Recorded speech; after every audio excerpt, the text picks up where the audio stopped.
to alert you first. This is KIMT Storm Team 3, weather coverage you can count on.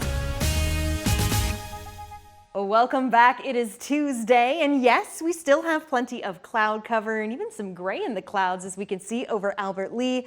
That means they have a little moisture, but what we can also see in Albert Lea is that, yes, the clouds can be seen, but the sunshine is shining right now on the city. The sun is breaking through in Rochester, Charles City, Mason City, all across the area, and we can see it here on satellite and radar, more of a top-down view now. Earlier this morning, it did start out cloudier. With those clouds, we even got a little bit of rainfall. It's nice to see that. Even though it wasn't in our immediate area, the region needs it. So anybody getting some of that rain, it's great. Of course, want it a little closer to home, and eventually we may have that chance as we're tracking some rain, just not over the next couple hours. As we can see, lots of clear skies further to the west, and with all these clouds and the raindrops moving eastward, that means that's coming our way next. So enjoy the sunshine while we've got it, for sure. Temperatures are already cooler this time than where they were yesterday. I showed this earlier on in the newscast. We're 13 degrees down in Austin and Owatonna, but we're in the 60s. And yes, this is still about 10 degrees warmer than where we should be for this time of the year. Plan for another above average day, just not seeing as much orange on the board. We may not be seeing the 80s for quite some time.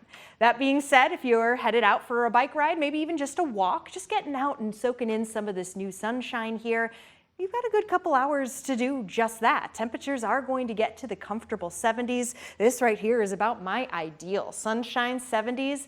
That feels great, but I would probably slip on just a little light jacket for the beginning, and once I really start getting into it, that's when I'd probably throw it to the side or tie it around the waist, you know, 90s girl. Anyway, Sky Tracker 3 here is going to show those clouds continuing to clear by 3 p.m. We are back to mostly sunny skies. It's not going to last, so when it comes to these clear skies, we're going to get a beautiful sunset, and once the sun does set, a cold front will move through.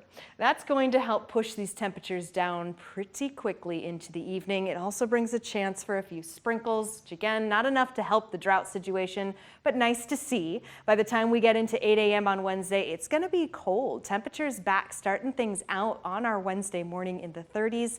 And because of these winds coming on in from the northwest, they're on the blue side, temperatures will not climb too much higher. Still going to be a good day to go to the pumpkin patch, though, because it's going to feel like fall. This 53 that we have for our Wednesday is normal. That's what we have around this time of the year. So a very fall-like day. Thursday, we do warm up, but we got the scary pumpkin there because it may not be the best day to head out to the pumpkin patch, since that's when we see our highest chance for rain.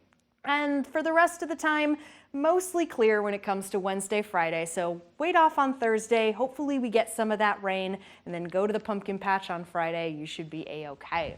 Now, we're really banking on Thursday, I'll admit, because right now we've got 40% on there. And Nick, that's not the highest chance, but hey, we need it. I'd like to see some of it. My plants would like to see some of it before they officially die for the season. And then our temperatures steady out in the 60s. Yes, we'll take the rain. Any amount we can get. Any chance. Thank you, Sarah. Of course.